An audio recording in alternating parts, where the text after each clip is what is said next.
साल 2001 parliament attack.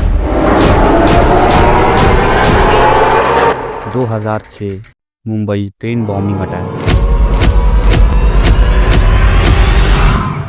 2008 26/11 attack.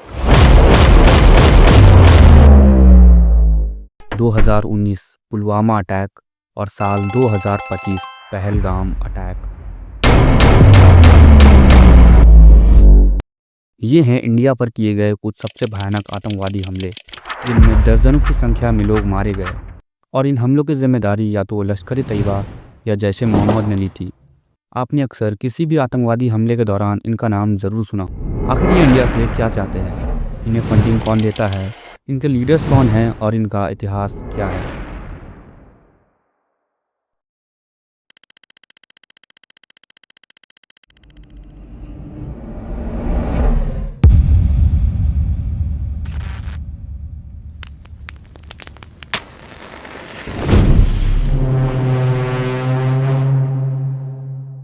साल 1979 जब अफगानिस्तान में सोवियत यूनियन ने अपनी फ़ौज उतार दी, जिससे एक ऐसे जंग की शुरुआत हुई जिसे दुनिया ने सोवियत अफगान वॉर का नाम दिया।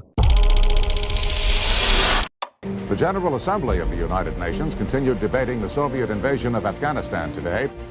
1,800 T-62 tanks. अफगानी मुजाहिदीन ये वो लोग थे जो सोवियत यूनियन के खिलाफ अपनी आज़ादी की जंग लड़ रहे थे। सोवियत अफगान वॉर लगभग 10 सालों तक चला, 1979 से 1989 तक। लेकिन पाकिस्तान ने इस वॉर में एक बहुत ही अहम भूमिका निभाई। साल 1986 के आसपास पाकिस्तान में एक रिलीजियस ग्रुप की स्थापना होती है जिसका नाम था मरकज़-उद-दावा वल-इरशाद। ये एक चैरिटेबल ट्रस्ट के तौर पर काम करता था, जिसके अंदर कई मदरसे, मस्जिदें और हॉस्टल्स आते थे। सोवियत अफगान वॉर के समय ये अफगानी मुजाहिदीन की मदद करना चाहता था, लेकिन ये डायरेक्ट वॉर में इन्वॉल्व नहीं हो सकता था। इसलिए मरकज़-उद-दावा वल-इरशाद ने 1987 के आसपास अफगानिस्तान के जुनूब में अपनी एक मिलिटेंट विंग यानी एक आतंकवादी संगठन की स्थापना की, जिसका काम था अफगानी मुजाहिदीन की लड़ाई में मदद करना और सोवियत यूनियन को देश से बाहर निकालना, और इसका नाम था लश्कर ए तैयबा। 1989 में जब सोवियत अफगान वॉर ख़त्म हुआ तो लश्कर ए तैयबा वापस पाकिस्तान आ गया, क्योंकि मरकज़-उद-दावा वल-इरशाद और लश्कर ए तैयबा के फाउंडर और लीडर एक ही थे, हाफिज़ मोहम्मद सईद। शुरुआत में लश्कर ए तैयबा को ओसामा बिन लादेन जैसे लोगों से फंडिंग मिली थी, फिर बाद में मरकज़-उद-दावा वल-इरशाद ने इसकी फंडिंग जारी रखी।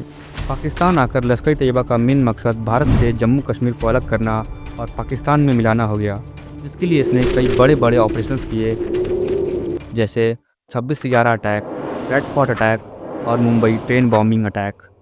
जैश ए मोहम्मद भी कुछ इसी तरह का एक टेररिस्ट ग्रुप है जो जम्मू कश्मीर को भारत से अलग करना चाहता है। इसकी शुरुआत साल 2001 के आसपास मौलाना मसूद अजहर ने की थी।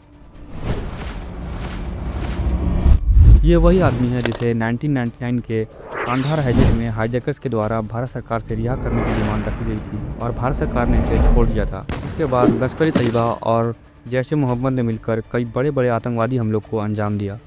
आपने पहलगाम अटैक में TRF यानी द रेजिस्टेंस फ्रंट का नाम सुना होगा। इसने पहलगाम अटैक की जिम्मेदारी ली थी। ये लश्कर ए तैयबा का ही एक प्रॉक्सी ग्रुप है, जिसका मतलब है एक ऐसा ग्रुप जो लश्कर ए तैयबा के लिए काम करता है। ये पहली बार आर्टिकल 370 के हटने के बाद साल 2018 में नज़र आया था, जिसके कारण पहलगाम अटैक में 26 लोगों की जान चली गई।